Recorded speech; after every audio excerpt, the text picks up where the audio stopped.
இல்லை ஏதோ காயின் கேட்டாங்க. திருப்பி பர்ஸில் வச்சிருவோம், பத்திரமா வச்சுக்கன்னு சொல்லி வைக்கும்போது 500 எடுத்தாங்க. அது பர்ஸில் இருக்கும். என்ன பண்ணுறீங்க?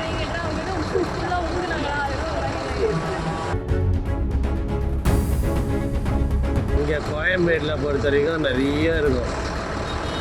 நீ கேட்டு பிடுங்க வேண்டியது தானே. அவங்க எதுனா அசிங்கமாக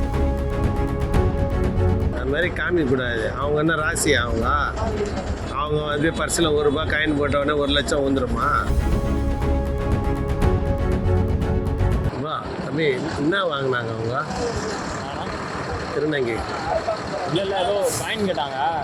திருப்பி பர்ஸில் வச்சிருவோம், பத்திரமா வச்சுக்கன்னு சொல்லி வைக்கும்போது 500 எடுத்தாங்க. அது பர்ஸில் இருந்து எடுத்துட்டு அவங்களோட சொல்லிட்டு நீ அந்த பண்ணி பர்த்தி எடுத்துருக்காங்க. நிறையா எடுத்துருக்காங்க. எவ்வளோ கொடுத்துருக்காங்க?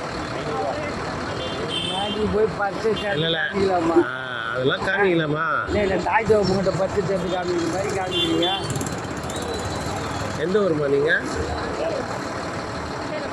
வேலூர். அது மாதிரியெல்லாம் எங்கேயும் பர்ஸு சேர்த்து காமிக்காதுப்பா. என்னப்பா நீங்கள் அந்த மாதிரி காமிக்கக்கூடாதுமா. எவ்வளோ வராங்க பஸ்ஸை திறந்து என்ன பண்ணாங்க? என்ன பண்ணுறீங்க? என்ன பண்ணுறீங்க? சும்மா கை வச்சுக்கோ. இவங்க போய் பர்ஸு சேர்த்து காமிக்கிறாங்க. எப்பயுமே மெட்ராஸுக்கு வந்தால் உஷாராக இருக்கணும். எங்கேயுமே யார்கிட்டையும் பர்ஸை சேர்த்து காமிக்காதீங்க. எதுக்கு பர்ஸு சேர்த்து காமிக்கிறீங்க? நம்ம பர்ஸு சேர்த்து காமிக்கிற மாதிரி காமிக்கிறீங்க. இங்கே கோயம்பேட்டில் பொறுத்த வரைக்கும் நிறைய இருக்கும். நீ கேட்டு பிடுங்க வேண்டியது தானே. அவங்க எதுனா அசிங்கமாக 10 ரூபா கொடுத்தோம்னா அப்புறம் ஒரு காயின் கேட்டு பர்ஸை சேர்த்து காமிச்சாங்களா? எங்கன்னா 10 ரூபா வாங்க. எதுக்கு மட்டும் எடுத்து 2 வாட்டி தலைமையில கை வச்சா தான் மிச்சம். நல்ல வேலை ₹500 இருந்தது. இதே ஒரு ₹5000 இருந்ததுன்னா என்ன பண்ணுவீங்க? குரல் கொடுத்துருக்கலாம்ல, எல்லாரும் கேட்டிருப்பாங்கல்ல. குரல் கொடுத்தா எல்லாம் கேட்டிருப்பாங்கல்ல. அது மாதிரி காமிக்கக்கூடாது. அவங்க என்ன ராசி அவங்க வந்து பர்ஸில் ₹1 காயின் போட்டவுடனே 1 லட்சம் வந்துடுமா? அதுங்களாம் திருடுங்க. ஒரு சில திருநங்கைங்களால் எல்லா திருநங்கைகளுக்கும் கெட்ட பேர் தான்.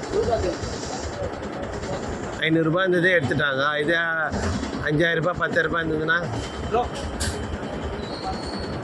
நீங்கள் எதுக்காக வெயிட் பண்ணுறீங்க? ஊர் பஸ்ஸா?